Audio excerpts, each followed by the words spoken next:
One of the first ways to secure financial aid is by completing the free application for federal student aid, better known as the FAFSA. The FAFSA verifies whether you qualify for federal aid, such as loans, grants, and private scholarships.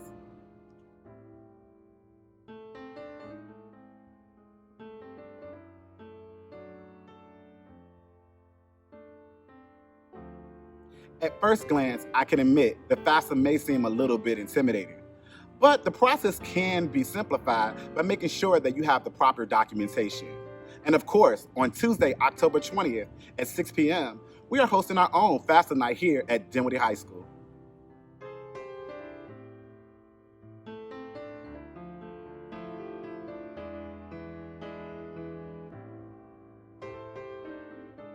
Make sure you download the climb so that you can have detailed information on how to complete the FAFSA. On page 38 through 48, everything you need to know about the process is detailed and highlighted. So make sure you take the time to look at that document. So I know the burning question now is, where do I access these scholarships? And the simple answer is, go online.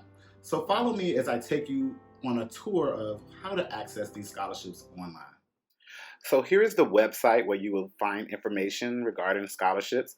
It's the Dinwiddie High School scholarships page. So right now you're seeing that we are on this page, and you can see that you can submit any received scholarships at the button at the top. And there's gear up information for anyone who is with the class of 2020. So we still have that up for that class right now.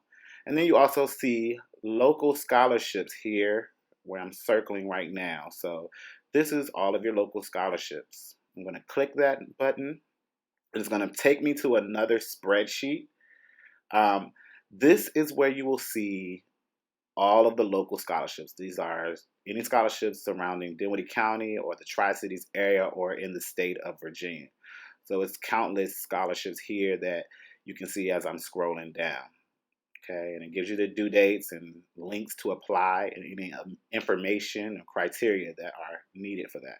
So I'll go back and then I'll scroll down and you'll see that we have national scholarships right here. So I'm going to click on that and that'll take me to a similar site such as the local scholarships, but this is all national scholarships and it gives pretty much the same information. And as I continue to scroll down, you'll see more information. Now, of course, you can also look for scholarships in your email. We also send scholarships through Google Classroom, so you also can be aware of those options as well. But this is your best resource for the most up-to-date information as well. So I'll scroll back down and we see some of your scholarship websites. So these are excellent national scholarships that you can access. It's a host of them. A lot of people will use FastWeb. That's a pretty reliable source. And then I'll even point out here that this is where you would do the FAFSA. So this link right here will help you get to the FAFSA so you can complete that. I'll go back and then I'll also just kind of share about the ROT, National ROTC scholarships. If you're in the JROTC now, there's ways to earn money to go to school and be in the ROTC program while you're in college. So you can see this information here, all of your application procedures and things like that.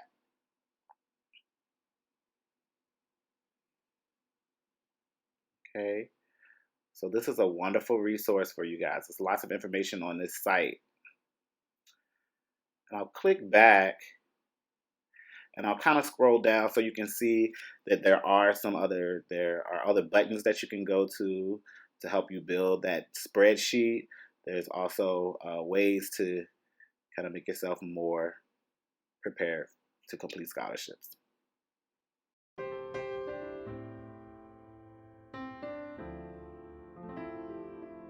So the first tip is create a spreadsheet to help you stay organized.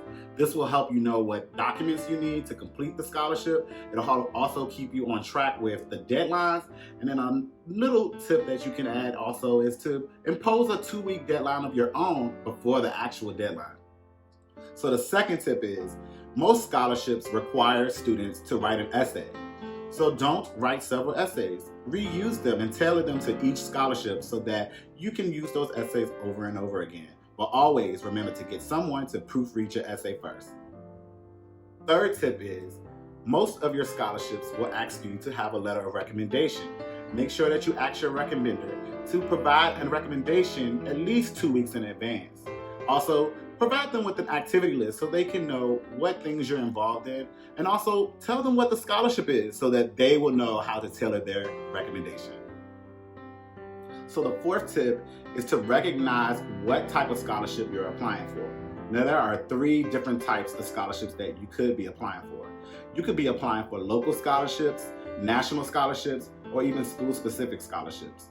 Local scholarships are targeted towards students in a smaller general location, such as Dinwiddie. You also may be pulling from students in the state of Virginia. So it's a smaller pool, may have a smaller amount, but you may have a better chance of receiving that scholarship. Now, national scholarships are going to be for students across the 50 geographic states. So it's going to be a larger pool, although there is going to be a larger amount. With school-specific scholarships, these scholarships are offered by the university or colleges that you're applying to. So you want to make sure that you are aware of what merit-based scholarships or scholarships you can get at your specific school. So make sure that you're staying on track of what deadlines and if there are merit-based scholarships at the schools of your choice.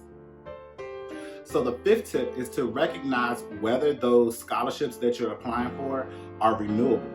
So a renewable scholarship is a scholarship that will not only apply to your first year of school, it may apply through all 4 years, typically 4 years for a student. So you want to know whether a scholarship is renewable and how that's going to affect your financial aid package.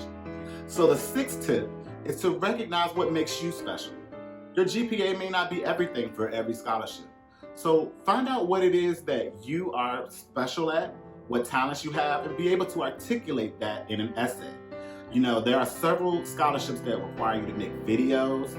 There are ways that you can obtain scholarships that are not just based off of your GPA. So the 7th scholarship tip is to make sure that you complete your scholarship applications with accuracy and detail. Make sure that you're following the instructions and that you're completing the application as they have requested.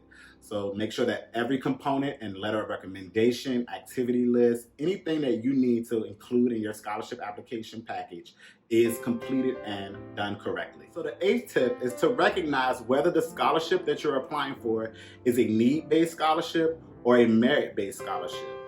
Now, with both scholarships, you're likely going to need to complete the FAFSA. But with need-based scholarships, these are based on your income of your family. With merit-based scholarships, again, this is about your academic level and how you've completed school so far. So you want to make sure that you recognize whether they're need-based or merit-based. And of course, you want to always make sure that you've already completed the FAFSA. The last thing I want to say is make sure that you're aware of scholarship scams. These scams may ask you for credit card information. They may ask you for banking account information or your social security. Never give it away. That's a red flag. So make sure that you're making every effort to determine whether a scholarship is legitimate or not. Now, it's important to note that I serve as your scholarship coordinator for the school counseling office. So you can come to me if you have any questions about scholarships. But it's also important to contact your school counselor, who may be a helpful resource for you in terms of completing applications and getting those second looks at some of your applications. So make sure that you're consulting with your school counselor, and if you need to, you can come see me.